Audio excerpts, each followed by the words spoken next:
అందరికీ నమస్కారం అండి. Welcome to infinity astrological sciences YouTube channel. ఈరోజు మనము జాతకంలో సంతాన దోషం గురించి, అలాగే మాంగళ్య దోషం గురించి డిస్కస్ చేసుకోబోతున్నాము. సో, ఏ ఫ్యాక్టర్స్ మనకు ఈ దోషాలకి దారితీస్తుంది? అంటే మనకు జాతకంలో గ్రహస్థితి ఎలా ఉంటే ఇలాంటి దోషాలు మనకు జాతకంలో వర్తిస్తాయి. అలాగే ఈ దోషాలు వర్తించిన తర్వాత ఏ ఫ్యాక్టర్స్ వల్ల అవి మనకు నివృత్తి చెందుతాయి? అలాగే ఈ దోషాలు గనక నివృత్తి చెందకపోతే వాళ్లకు దాని యొక్క ప్రభావం ఎలా ఉంటుంది అనే విషయం గురించి ఈరోజు మనం డిస్కస్ చేసుకోబోతున్నాము. సో, జాతకంలో మనము దోషాల గురించి మాట్లాడుకోవాల్సి వస్తే అందులో వేరియస్ టైప్స్ ఆఫ్ దోషాస్ ఉంటాయండి.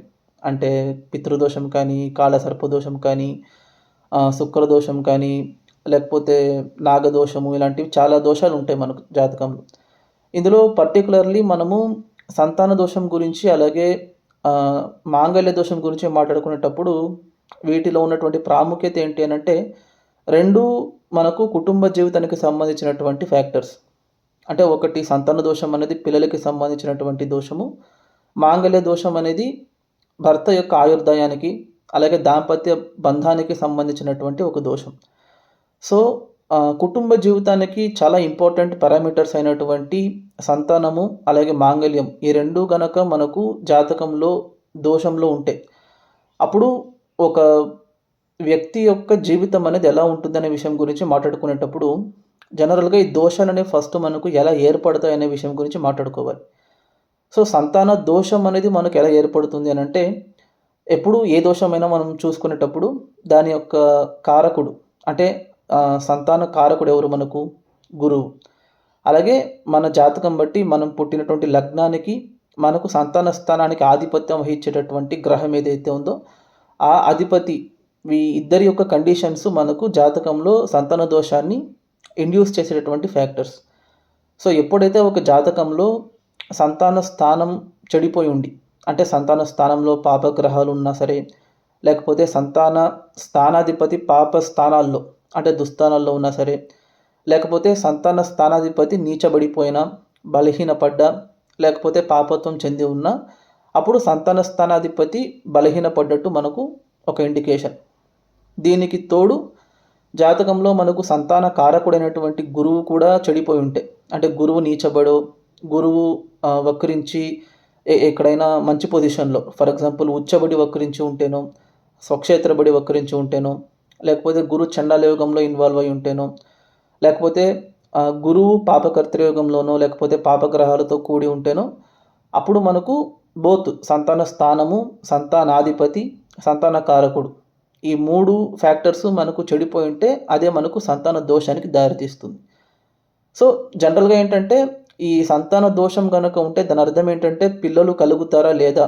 అంటే పిల్లలు మెయిన్‌గా దోషం అనేది ఏం చేస్తుందనంటే పిల్లలు కలగదని చెప్పేస్తుంది మనకు. శాస్త్రం వర్ణించేది పిల్లలు సంతాన దోషం ఉంటే పిల్లలు కలగదు అని చెప్పేస్తారు. కానీ ఆ సంతాన దోషం నివృత్తి చెందడానికి కూడా వేరియస్ ఫ్యాక్టర్స్ ఉంటుంది. ఫర్ ఎగ్జాంపుల్ ఇప్పుడు మనకు ఒక గ్రహం నీచబడిపోయిందంటే ఆ గ్రహం ఔట్‌రైట్‌గా మనకు బలహీన పడ్డట్టు కాదు. నీచబడ్డా కూడా నీచ భంగానికి వేరియస్ ఫ్యాక్టర్స్ ఉంటుంది.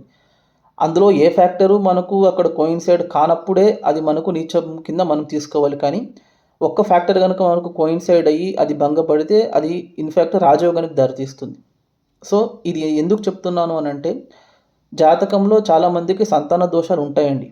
అంత మాత్రాన వాళ్ళందరికీ పిల్లలు కలగకుండా ఉండిపోవడం కానీ, లేకపోతే పిల్లలు పుట్టకుండా ఉండడం కానీ అలా అలా ఉండదు మనకు. ఇది ఎందుకు చెప్తున్నాను అనంటే, సంతాన దోషం అనేది నివృత్తి చెందడానికి వేరే వేరే రీజన్స్ ఉంటాయి. మల్టిపుల్ ఫ్యాక్టర్స్ ఉంటాయి. సో, ఎప్పుడైనా సరే మనకు ఈ సంతాన దోషం ఏర్పడడానికి కావాల్సిన కండిషన్స్ తెలుసుకున్న తర్వాత, ఆ కండిషన్స్‌లో ఇన్వాల్వ్ అయినటువంటి గ్రహాలలో మనకున్నటువంటి స్ట్రెంగ్త్ ఏదైతే ఉందో, ఫర్ ఎగ్జాంపుల్ ఇప్పుడు ఏదైనా ఒక స్థానానికి సంతాన స్థానాధిపతి బలహీన పడిపోయారనుకోండి, అంటే పంచమాధిపతి నీచబడ్డారనుకోండి, అప్పుడు జనరల్‌గా అది సంతాన స్థానం యొక్క బలాన్ని కూడా తగ్గిస్తుంది ఆటోమేటిక్‌గా. ఎందుకంటే ఒక రాశికి అధిపతి అయినటువంటి వ్యక్తి నీచబడిపోతే ఆ రాశికి ఉన్న బలం కూడా తగ్గిపోవాలి. బట్ అదే వ్యక్తి గనక మనకు నీచ భంగంలో ఉన్నారనుకోండి, ఫర్ ఎగ్జాంపుల్ సింహ లగ్నానికి సంతాన కారకుడైనటువంటి గురువు తీసుకుందాం మనం. సింహ లగ్నానికి ఏంటంటే సంతాన స్థానాధిపతి గురువు అవుతారు, సంతాన కారకుడు కూడా గురువు అవుతారు. ఆయన మకరంలో నీచబడ్డారు అనుకుందాం. ఇది బెస్ట్ కాంబినేషన్. ఎందుకంటే సింహ లగ్నానికి 6వ ఇల్లు అనేది మకరం అవుతుంది.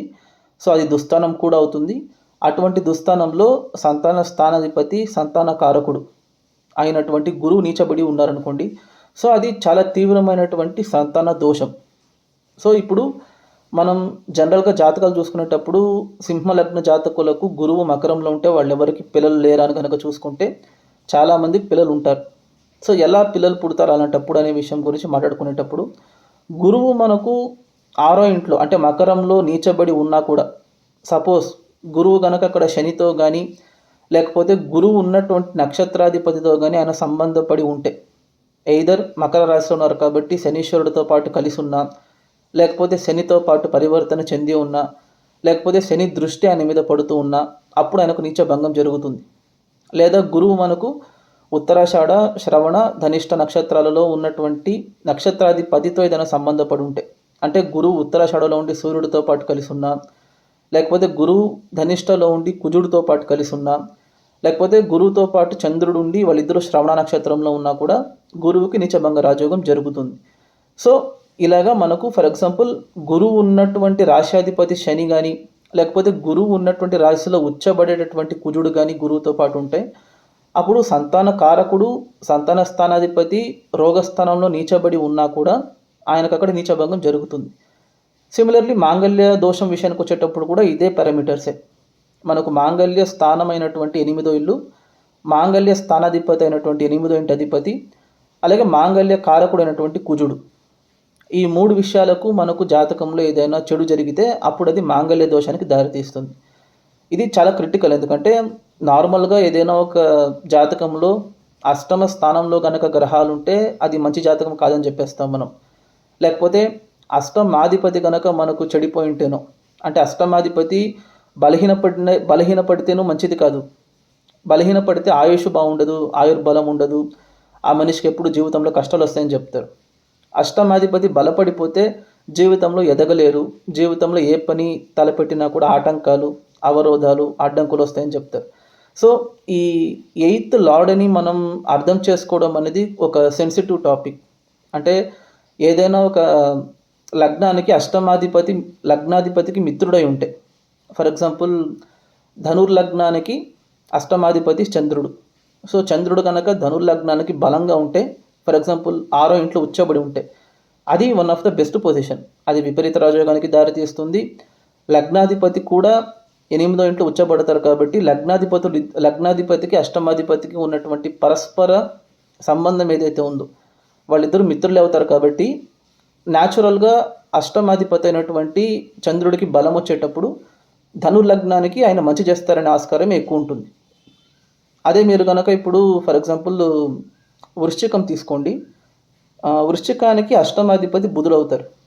సో అప్పుడు ఏమవుతుందంటే లగ్నాధిపతికి అష్టమాధిపతికి బద్ధ వైరులు అవుతారు వాళ్ళిద్దరు. అంటే కుజుడికి బుధుడికి బద్ధ శత్రుత్వం ఉంటుంది. సో ఇప్పుడు ఈ అష్టమాధిపతి అయినటువంటి బుధుడు కనుక బలపడితే ఈ వృశ్చిక లగ్నానికి మంచిది చేస్తారంటే కన్ఫామ్గా మంచిది చేస్తారు, ప్రొవైడెడ్ ఆయన ఉన్నటువంటి రాశ్యాధిపతి ఎవరైతే ఉన్నారో, అంటే కుజుడు ఉన్నటువంటి రాశ్యాధిపతి కనుక బలంగా ఉండి బుధుడు బలపడితే అప్పుడు 8వ ఇంట్లో ఉండే గ్రహాలు కూడా ఆయనకు చెడు చేయవు, అంటే ఆ జాతకుడికి చెడు చేయవు. ఓకేనా? సో ఇది ఒక ప్రాక్టికల్ ఎగ్జాంపుల్ ద్వారా మనం ఇప్పుడు వివరించుకుందాము.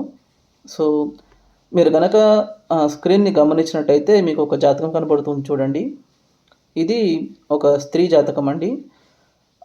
ఈవిడ గ్రహస్థితిని కనుక గమనించినట్టయితే ఈవిడ జన్మించింది వచ్చేసి వృశ్చిక లగ్నంలో జన్మించారు. మిథున రాశి, ఆరుద్ర నక్షత్రం 1వ పదంలో జన్మించారు. సో మీరు చూసుకుంటే ఇక్కడ తృతీయంలో బుధుడు ఉన్నారు, చతుర్థంలో సూర్య శుక్రులు ఉన్నారు, పంచమంలో కేతు ఉన్నారు. మెయిన్గా అష్టమ స్థానంలో వక్రించినటువంటి గురువు చంద్రుడు, వక్రించినటువంటి కుజుడు, అలాగే దశమంలో వక్రించినటువంటి శని, లాభస్థానంలో రాహు ఉన్నారు. సో నేను బ్రాకెట్స్ వేసింది ఎందుకంటే వక్రించున్నారని డినోట్ చేయడానికి.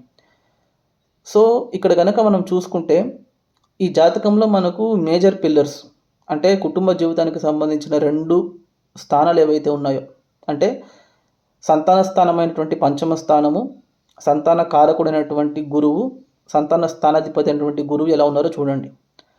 అలాగే మాంగళ్య స్థానమైనటువంటి 8వ ఇల్లు, మాంగళ్య స్థానాధిపతి అయినటువంటి బుధుడు, అలాగే మాంగళ్య స్థానంలో ఉన్నటువంటి గ్రహాలు ఎలా ఉన్నాయో చూడండి. అంటే ఇది ఒక ఎగ్జాంపుల్ జాతకంలో నేను ఎందుకు చెప్తున్నాను అని అంటే, ఎస్పెషలీ ఆడవాళ్ళ జాతకంలో మనకు పెళ్లి చేసేటప్పుడు చూడాల్సిన మెయిన్ ఇంపార్టెంట్ ఫ్యాక్టర్స్ సంతానము, మాంగళ్యం. సో మనము ఈ జాతకం చూసేటప్పుడు ఏంటంటే పైన మనకు కనపడేది ఏంటంటే పంచమ స్థానంలో కేతు ఉన్నారు, పంచమాధిపతి అయినటువంటి గురువు అష్టమంలో ఉన్నారు, పంచమ స్థానాన్ని రాహువు చూస్తూ ఉన్నారు. సో ఆ ఉన్నటువంటి గురువు కూడా ఎలా ఉన్నారు, అష్టమంలో వక్రించి ఉన్నారు, శత్రుక్షేత్రంలో ఉన్నారు. సో అలాంటప్పుడు ఈ జాతకులకు అసలు పిల్లలు కలగకూడదు. పిల్లలు కలిగినా కూడా ఏదైనా వాళ్ళకు ప్రాబ్లం రావాలి. అంటే పిల్లలు కలిగిన తర్వాత పిల్లలకి ఏమైనా ఆరోగ్య సమస్యలు రావడం కానీ, లేకపోతే పిల్లల పట్ల వాళ్ళకు ఉన్నటువంటి ప్రేమాప్యాయతల్లో లోటు రావడం కానీ ఇలా జరగాలి. అలాగే మీరు మాంగళ్య స్థానం గురించి కనుక చూసుకుంటే, మాంగళ్య స్థానంలో వక్రించిన గురువు ఉన్నారు, చంద్రుడు ఉన్నారు, వక్రించిన కుజుడు ఉన్నారు. సో ఏదైనా ఒక జాతకం మనం చూసుకునేటప్పుడు ఆ జాతకులకి శుభగ్రహాలైనటువంటి ఆ త్రికోణాధిపతులైనా సరే, లేకపోతే లగ్నాధిపతికి మిత్రులైనటువంటి వాళ్ళు దుస్థానంలో పడిపోతే ఇంకా జాతకమే బలహీనపడ్డట్టు మనం గుర్తిస్తాం. అంటే ఈ జాతకం ప్రకారం లగ్నాధిపతి, పంచమాధిపతి, భాగ్యాధిపతి ముగ్గురు కలిసి అష్టమంలో ఉన్నారు. సో అప్పుడు ఏమవుతుంది, త్రికోణాధిపతులు ముగ్గురు అష్టమంలో పడిపోతే త్రికోణ స్థలాలని డ్యామేజ్ అయిపోయినట్టే దాని అర్థం.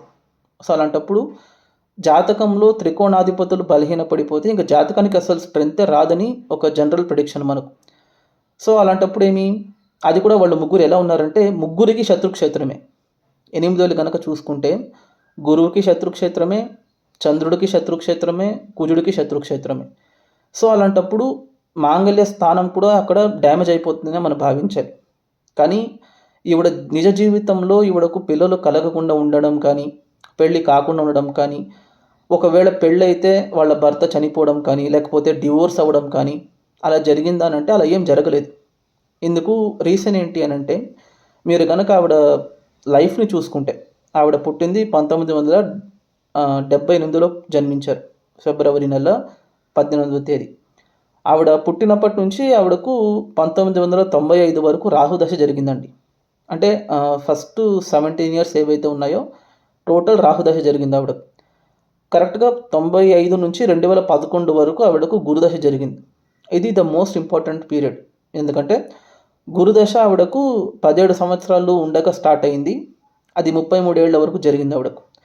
సో ఈ 17 ఏళ్ల నుండి 33 ఏళ్ల వరకు జరిగినటువంటి దశలోనే ఆవిడకు సెటిల్మెంటు, లైఫ్లో జరిగేటటువంటి మేజర్ ఈవెంట్స్ అనేవి జరుగుతాయి. అంటే for example hire education, career, సంపాదన, మ్యారేజు, పిల్లలు, కుటుంబం అంతా గురుదశే ఆవిడకు సెట్ చేసి ఇవ్వాలి. సో ఈ గురు దశ జరిగేటప్పుడు ఆవిడకు ఎలా ఉంది, ఇది మోస్ట్ ఇంపార్టెంట్. ఎందుకంటే జాతకంలో మనము అష్టమ స్థానంలో ఏదైనా ఒక వక్రగ్రహం యొక్క దశ జరుగుతుందంటే విపరీతంగా భయపడిపోతాం. ఇంకా అయిపోయింది సంగతి అంతా, మనకు అష్టమంలో ఉన్నటువంటి గ్రహాలన్నీ చెడు చేసేస్తాయని మనం భావిస్తాం. సో ఇక్కడ ఆవిడకు గురు దశ మంచి చేసిందా లేదా అని అంటే, గురు దశలోనే ఆవిడకు హైయర్ ఎడ్యుకేషన్ పూర్తయింది, గురు దశలోనే ఆవిడకు మ్యారేజ్ అయింది. ఇన్ఫ్యాక్ట్ ఆవిడ పని చేయకపోయినా కూడా ఆవిడకు పిల్లలు జన్మించారు. దొరికినటువంటి హస్బెండ్ యొక్క ఫ్యామిలీ సైడ్ నుంచి రావాల్సిన కోఆపరేషన్ ఏదైతే ఉందో అది మంచిగా లభించింది ఆవిడకు. సో ఇది ఎలా జరిగింది, ఎలా సాధ్యం అని కనుక చూసుకుంటే, ఫస్ట్ సంతానం విషయానికి వద్దాం మనం. ఈ జాతకం చూసుకునేటప్పుడు సంతానంలో కేతు ఉండి సంతానాధిపతి అష్టమంలో ఉంటే చెడు చేయాలి, అంటే పిల్లలు కలగకూడదు ఆవిడకు. కానీ ఆవిడకు పిల్లలు కలిగారంటే ఆవిడకు 2 అబ్బాయిలు, 1 కూతురు జన్మించారు. అంటే టోటల్గా 3 సంతానం పుట్టారు. సో ఎలా సాధ్యం అని కనుక చూసుకుంటే, ఎప్పుడైనా చూడండి పంచమ స్థానంలో పాపగ్రహం ఉంటే చెడు చేసేస్తుందని కాదు. ఇక్కడ పంచమ స్థానంలో కేతు ఉన్నారు ఆవిడకు. సో కేతు ఆవిడకు చెడు చేస్తారా అని అంటే చెడు చేయాలి యాక్చువల్గా. కానీ కేతు వృశ్చిక లగ్నానికి శుభగ్రహం నెంబర్ 1. కేతు ఉన్నటువంటి రాశి ఎలాంటి రాశి అంటే ఆయన స్వక్షేత్రంలో ఉన్నారు, అంటే మిత్రక్షేత్రం అవుతుంది, మీనరాశి స్వక్షేత్రం కూడా అవుతుంది. సో కేతు అక్కడ బలంగా ఉన్నారన్నట్టుగానే భావించాలి. ఎలా ఉన్నారు అక్కడ, ఎవరి నక్షత్రంలో ఉన్నారంటే ఉత్తర భాద్రలో ఉన్నారు, అంటే శనీశ్వరుడి నక్షత్రంలో ఉన్నారు. శని కూడా వక్రించి ఉన్నారు. సో నార్మల్గా ఒక వక్రగ్రహము ఇంకొక వక్రగ్రహ నక్షత్రంలో ఉంటే అది యోగానికి దారితీయాలి. అలాంటప్పుడు పంచమ స్థానంలో ఉన్నటువంటి పాపగ్రహం బలంగా ఉండి ఆ లగ్నానికి ఆ గ్రహం శుభగ్రహం అవుతుంది కాబట్టి ఆయన ఈ స్థానానికి మంచి చేస్తారు కానీ చెడు చేయరు. అంటే 5th హౌస్కి కేతు ఇచ్చే కాంట్రిబ్యూషన్ పాజిటివ్గా ఉంటుందని భావించారు. At the same time 5th lord ఎవరైతే ఉన్నారో గురువు, ఆయన 8th హౌస్లో ఉన్నారు. ఇది అస్సలు మంచి కాంబినేషన్ కాదు. అది కూడా ఎలా ఉన్నారంటే ఆయన శత్రుక్షేత్రంలో ఉన్నారు. అది కూడా మంచిది కాదు. బట్ ఇక్కడ ఇప్పుడు చేసుకున్న పుణ్యం ఏంటంటే మోస్ట్ ఇంపార్టెంట్ పారామీటర్ ఏంటంటే గురువు అక్కడ నార్మల్గా లేరు, వక్రించి ఉన్నారు. అంటే నార్మల్గా ఉండేటటువంటి గురువు శత్రుక్షేత్రంలో బాధింపబడాలి. కానీ అదే గురువు కనుక వక్రించి ఉంటే ఎఫెక్ట్స్ మొత్తం రివర్స్ అయిపోతుంది. అంటే ఎవరైతే మీకు అష్టమ స్థానంలో ఉండి చెడు చేయాలో ఆ గ్రహం వక్రించి ఉండేటప్పుడు మిత్రక్షేత్రంలో ఉండి ఒక మంచి ఫలితాలు ఇచ్చే రకంగా రియాక్ట్ అవుతుంది అది మీకు. అది కూడా అక్కడ ఎలా ఉన్నారు ఆయన అంటే కుజుడి నక్షత్రంలో గురువు ఉన్నారు, గురు నక్షత్రంలో కుజుడు ఉన్నారు. అంటే గురువు మృగశిరలో ఉన్నారు, కుజుడు పునర్వసులో ఉన్నారు. ఇద్దరు వక్రించే ఉన్నారు, ఇద్దరు ఒకరితో పాటు ఒకరు కలిసి ఉన్నారు. ఇది ఇంకా మంచి రాజయోగం మీకు. సో అప్పుడు ఏమవుతుంది, కేతు ఉన్నటువంటి రాశ్యాధిపతి వక్రించారు, కేతు ఉన్నటువంటి నక్షత్రాధిపతి వక్రించారు, సంతాన స్థానాధిపతి వక్రించి ఇంకొక వక్రగ్రహ నక్షత్రంలో ఉన్నారు, ఆయన రాజయోగంలో ఉన్నారు. సో అలాంటప్పుడు ఏంటంటే మనకు పంచమ స్థానంలో పాపగ్రహం ఉండి పంచమాధిపతి కూడా దుస్థానంలో ఉన్నా కూడా ఇంటర్నల్గా చూసుకునేటప్పుడు వాళ్ళు బలంగానే ఉన్నారు కాబట్టి ఆవిడకు సంతాన ప్రాప్తి జరిగింది. కానీ ఆవిడకు సంతానం కలిగేటప్పుడు ఏం ప్రాబ్లం రాలేదని అంటే సంతానం కలిగేటప్పుడు ఫస్ట్ ఇనిషియల్గా 3 times మిస్క్యారేజెస్ అయింది ఆవిడకు. సో సంతానం కలిగేటప్పుడు ఆవిడకు డిలే అయింది. అంటే ఆవిడకు మ్యారేజ్ 2003లో జరిగింది. ఫస్ట్ కొడుకు 2005లో పుట్టారు. అంటే ఆవిడకు సంతానం కలగక ముందే ఒక 3 times మిస్క్యారేజ్ అయింది. నెంబర్ 1. నెంబర్ 2, ఇప్పుడు మాంగళ్య దోషం ఉంది కదా ఆవిడకు. సో అలాంటప్పుడు పెళ్ళెలా అయింది, పెళ్ళైనా కూడా ఎలా నిలబడింది, వైవాహిక జీవితం అనేది ఎలా సాగింది ఆవిడకని కనుక చూసుకుంటే మాంగళ్య స్థానంలో ఉన్నటువంటి ముగ్గురు త్రికోణాధిపతులే. అంటే లగ్నాధిపతి, పంచమాధిపతి, భాగ్యాధిపతి ముగ్గురు కలిసి ఉన్నారు. అంటే మాంగళ్య స్థానం అనేది అక్కడ శుభత్వం పొందుతుందని భావించాలి. ఇప్పుడు ఇంకొక డౌట్ రావచ్చు మీకు, మాంగళ్య స్థానంలో ఉన్నా కూడా వాళ్ళు ముగ్గురు శత్రుక్షేత్రంలో ఉన్నారు కదా, అలాంటప్పుడు వాళ్ళు ఎలా మంచి చేస్తారు అని అంటే వాళ్ళు అక్కడ వక్రించకుండా ఉంటుంటే అప్పుడు అది డ్యామేజ్ అయి ఉండేది. కానీ ఇక్కడ ఏమవుతుందంటే శత్రుక్షేత్రంలో ఉన్నప్పటికీ అక్కడ నక్షత్ర పరివర్తనలో ఇద్దరు ఉన్నారు, వాళ్ళిద్దరూ వక్రంలోనే ఉన్నారు. మెయిన్గా మాంగళ్య స్థానాధిపతి అయినటువంటి బుధుడు 3వ స్థానంలో విపరీత రాజయోగంలో మిత్రక్షేత్రంలో ఉన్నారు.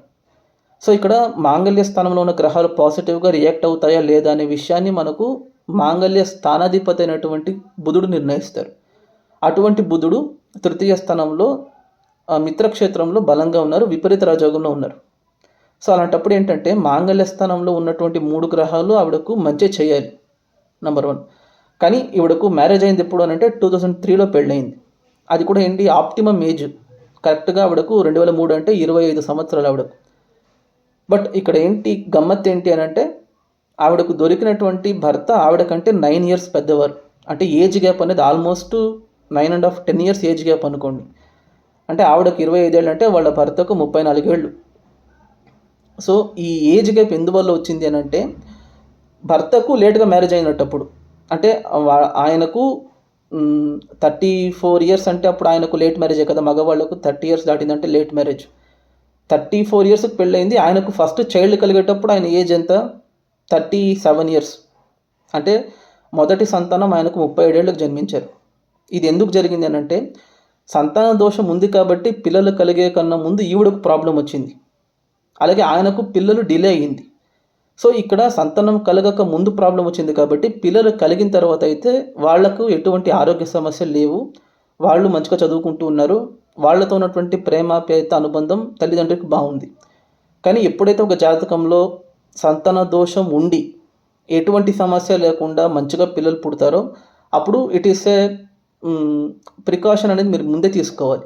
అంటే జాతకంలో సంతాన స్థానము బాగాలేకుండా సంతాన స్థానంలో పాపగ్రహాలు ఉండి సంతానాధిపతి బలహీనపడి వాళ్ళ ముగ్గురికి ఎటువంటి కాంపెన్సేషన్ ఫ్యాక్టర్స్ లేకుండా యాసిటీస్ వాళ్ళు ముగ్గురు చెడిపోయినారు అనుకోండి, అప్పుడు సంతానం ఎటువంటి ప్రాబ్లం లేకుండా కలిగితే ముందు జాగ్రత్తలు తీసుకోవాలి.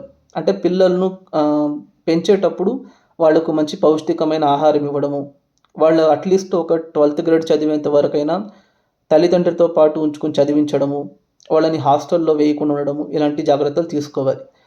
ఇక్కడ ఏంటంటే వీళ్ళకు పిల్లలు కలగక ముందే వీళ్ళు ఇష్యూస్ ఫేస్ చేశారు కాబట్టి పిల్లలు కలిగిన తర్వాత ఎటువంటి ప్రాబ్లం లేదు. ఈ పిల్లలు కలిగేటప్పుడు కూడా ఎందుకు ఇష్యూస్ వచ్చింది అని అంటే పితృదోషం కూడా ఉంది అక్కడ. అంటే సూర్యశనులు ఇద్దరు పరస్పరంగా ఒకరినొకరు చూసుకుంటూ ఉన్నారు, పరివర్తనలో కూడా ఉన్నారు వాళ్ళు. సో దీనివల్ల ఏంటంటే పిల్లలు కలిగేటప్పుడు ప్రాబ్లం వచ్చింది, పెళ్లి చేసుకునేటప్పుడు ఏజ్ అంటే హస్బెండ్ 9.5 years ఏజ్ గ్యాప్, అంటే పెద్దవారు. అది కూడా ఎందుకు అని అంటే 7th house 7th లార్డు రెండింటి మీద శని గ్రహం యొక్క ప్రభావం ఉంది. అంటే సప్తమాన్ని శని చూస్తున్నారు, సప్తమాధిపతిని శని చూస్తున్నారు. పరివర్తన చెంది సప్తమాధిపతితో పాటు శని ఉన్నట్టు కూడా అవుతుంది మీకు. సో దీనివల్ల ఏంటంటే దొరికే పార్ట్నర్ కొంచెం ఏజ్లో పెద్ద ఏజ్ అయి ఉండొచ్చు, బట్ దాంపత్య సుఖం ఎలా ఉందనంటే బాగుంది వాళ్ళకు. అంటే వాళ్ళకు 2003లో పెళ్ళయింది, ఇప్పుడు 2025 అంటే పెళ్ళయి 21 years అయింది వాళ్ళకు. 21 years నుంచి వాళ్ళకు ఫ్యామిలీలో ఎటువంటి ఇష్యూస్ లేదు, గొడవలు కానీ అంటే నార్మల్ చిన్న చిన్న గొడవలు వస్తుంటాయి కానీ డివోర్స్ చేసుకునే రేంజు, సపరేట్ అయిపోయే రేంజ్లో వాళ్ళకి ఎటువంటి ఇష్యూస్ రాలేదు. ఈవెన్దో 8వ ఇంట్లో 3 గ్రహాలు ఉన్నా, ఎందుకంటే 8వ ఇంట్లో గ్రహాలు ఉండడం ప్రాబ్లం కాదండి. 8వ ఇంట్లో ఉన్నటువంటి గ్రహాలు ఎలాంటి వాళ్ళనే చూసుకోవాలి మనం. ఇక్కడ వాళ్ళు ముగ్గురు శుభగ్రహాలే, త్రికోణాధిపతులే, అష్టమాధిపతి బలంగా ఉన్నారు కాబట్టి మాంగళ్య దోషం ఉన్నా కూడా వాళ్ళకు మాంగళ్య బలం బాగుంది. ఓకేనా? సో వీడియో లెంత్ ఎక్కువైపోతుంది కాబట్టి నేను ఇక్కడితో ఆపేస్తున్నాను. ఈ వీడియో కనుక మీకు నచ్చినట్టుంటే దయచేసి ఈ వీడియోకి ఒక లైక్ చేయండి, షేర్ చేయండి, అలాగే మీ యొక్క వాల్యుబుల్ ఒపీనియన్స్ని కామెంట్ రూపంలో తెలియజేయండి. ఛానల్ని మాత్రం సబ్స్క్రైబ్ చేసుకోవడం మర్చిపోకండి. Thank you.